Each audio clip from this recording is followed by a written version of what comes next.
इंतजाम कर दिया। मिजाज मोमिन की पहचान है। यह वाकया कूफे का है, नजफ का है। हमारा इमाम ज़माना भी मिजाज करता है। ऐसे नहीं कि बस तलवार चला दी, जालिम नहीं है, काटना नहीं है किसी को आके। जो लेकिन जालिम है उसे तो सजा मिलनी है बहरहाल। वला तहसबन्नल्लाह गाफिलन अम्मा यअमलुज़ ज़ालिमून। जुल्म करने वाले ये समझते हैं कि अल्लाह उनके करतूतों से गाफिल है, तो क्या इमाम ज़माना उनके करतूतों से गाफिल है? नहीं है। नजफ अशरफ में एक नौजवान रहता था और वो मजदूर था, मजदूरी करके अपनी जिंदगी गुजारता था। इतना गरीब लेकिन इरादा उस जमाने के नजफ के सबसे रईस जो इंसान था ना, सबसे अमीर तरीन, उसकी बड़ी हसीन और जमील एक बेटी थी, उससे शादी करना चाहता था। वह ख्वाहिश है, इसमें तो कोई एतराज नहीं होना चाहिए किसी को। उसकी ये ख्वाहिश थी, उसका दिल है, वो उससे शादी करना चाहता था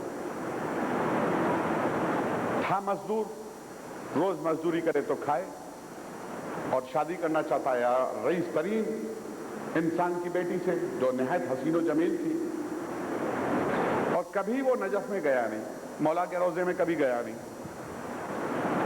तो इससे, इस नौजवान से जो कभी नजफ में रहते हुए कभी मौला के रोजे में गया नहीं, इससे उन तालिबे इल्मों ने जो वहां तालीम हासिल कर रहे थे मजाक किया।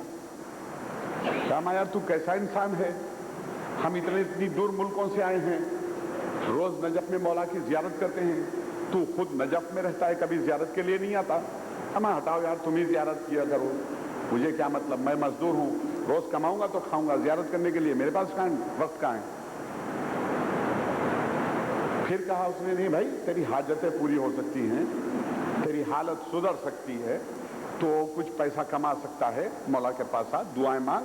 बड़े बड़े बादशाह आते हैं, दुआ मांगते हैं। जरा अगर मेरी दुआ, मेरी हाजत पूरी हो तो मैं आऊं। लड़कों ने पूछा, लड़के बड़े मिजाज पसंद थे, तालिब इल्म। अच्छा तेरी हाजत क्या है? कहा वो फलां रईस है ना, हाँ, मैं उसकी लड़की से शादी करना चाहता हूं, अगर ये हाजत पूरी होती हो तो कोई तरकीब बतलाओ। लड़कों ने मजाक किया, कहा हाँ तेरी हाजत पूरी हो सकती है। क्या? तू 40 शबे जुमा, तू 40 शबे जुमा मस्जिद सहला में जा, रात भर बैठ, इबादतें कर। इन 40 शबे जुमा के दरमियान में कहीं किसी एक दिन इमाम ज़माना से तेरी मुलाकात हो जाएगी, अपना मुद्दा बयान जरूर करेंगे।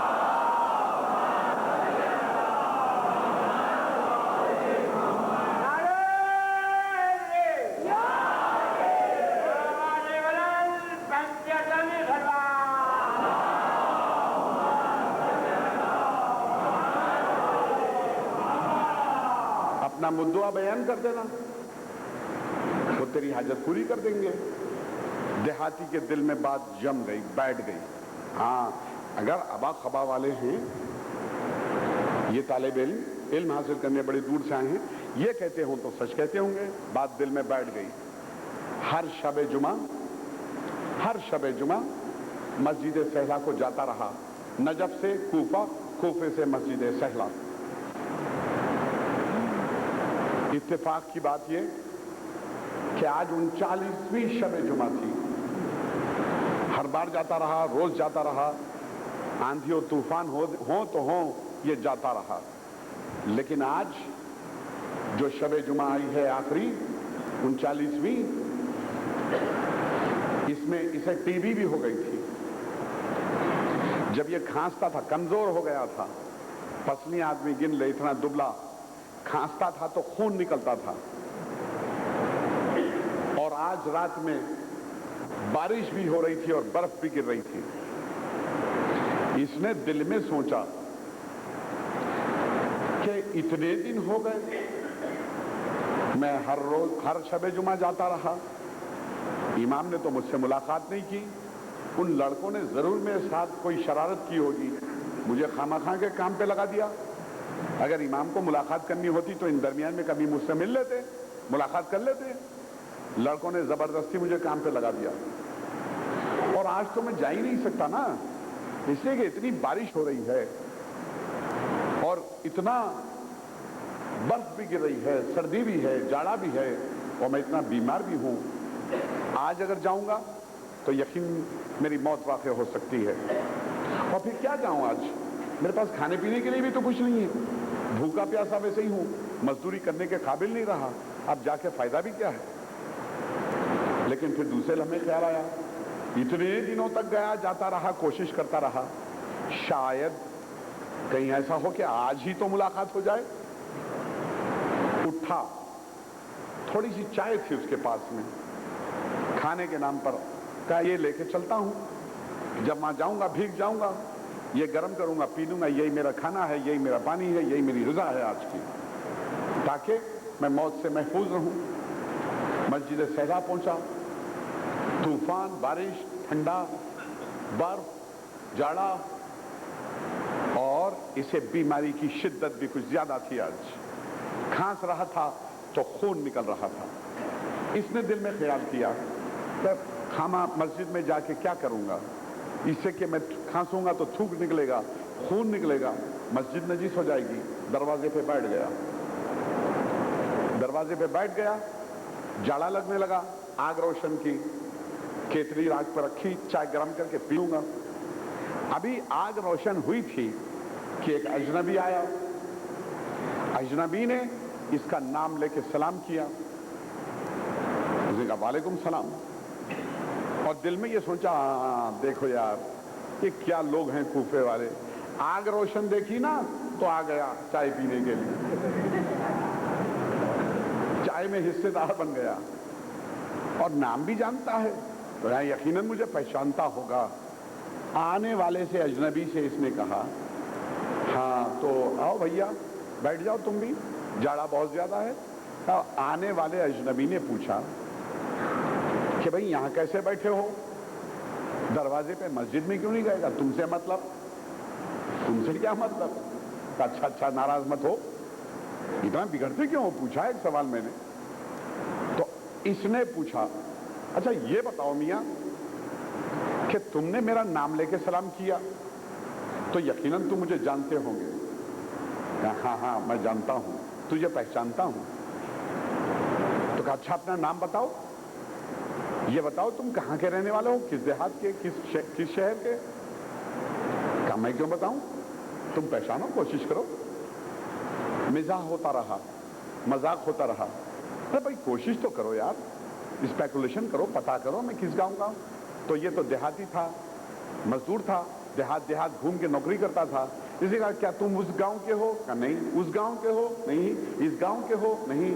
یہ گاؤں کے، اس دیہات کے، اس قریے کے؟ نہیں نہیں نہیں نہیں۔ تو اس نے جھلا کے کہا تو کیا پھر آسمان سے آئے ہو؟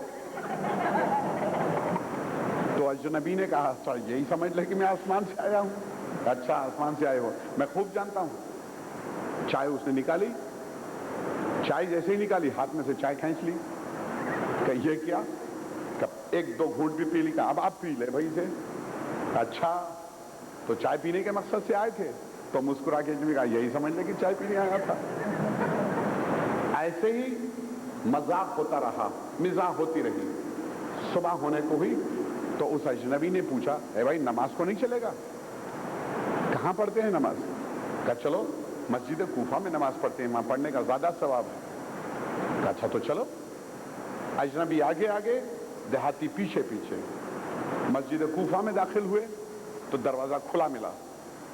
جب مسجد میں پہنچ چکے تو محراب کے قریب اجنبی نماز کے لیے کھڑا ہوا۔ جب نیت باندھ لی اجنبی نے اور اس نے دیہاتی نے، تو دیہاتی کے دل میں خیال پیدا ہوا، اب بارش ہو رہی تھی، طوفان آ رہا تھا، اور عجیب بات ہے کہ نہ میں بھیگا نہ یہ اجنبی بھیگا، ہم دونوں سکے ہیں ابھی بارش میں، ہم دونوں نہیں بھیگے، کہیں ایسا تو نہیں کہ یہی امام زمانہ ہو میرے؟ بس یہ سننا تھا، دماغ کا خیال کیا کہ चाहा कि नमाज जल्दी से खत्म करके दामन पकड़ लूं, पूछूं कहीं आप ही तो इमाम ज़माना नहीं है। लेकिन अजनबी की नमाज, वो कहता है कि उस अजनबी की लहन इतनी बढ़िया थी, उम्दा थी, क़िरात इतनी अच्छी थी कि मैंने नमाज पढ़ते पढ़ते उसकी तरफ देखा तो मुझे एक नूर सा नजर आया आसमान से लेकर जमीन तक। मेरे दिल में यकीन हुआ कि यही इमाम ज़माना है, अब मैं अपनी नमाज तमाम करूंगा, इनका दामन पकड़ लूंगा। लेकिन अजनबी की नमाज इसकी नमाज से पहले खत्म हो गई और अजनबी जाते जाते ये कहता गया, देख देख, आज की बात से तू बीमार नहीं रहा, तू बीमार नहीं रहा, अब तेरी बीमारी जाती रही। और सुन, उस रईस की लड़की से तेरी शादी की तमन्ना है ना, तो जा इंशाअल्लाह तेरी शादी भी हो जाएगी, लेकिन तुझे दौलत नहीं मिलेगी। अरे तू हमारी मोहब्बत से माला माल है, फिर तुझे दौलत की क्या परवाह।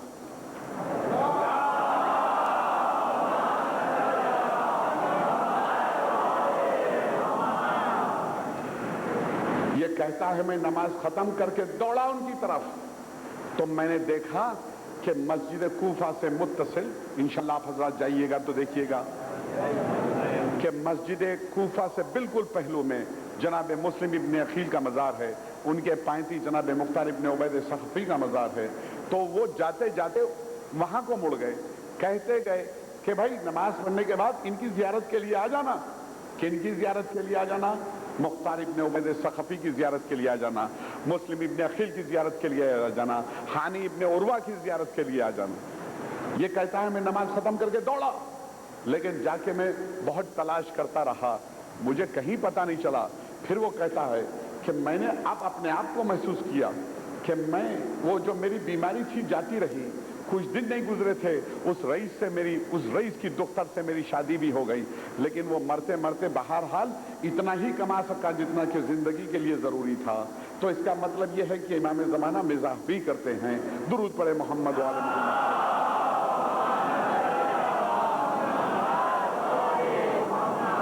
किताब मुलाकात इमाम में बहुत सारे ऐसे वाक़यात दर्ज हैं।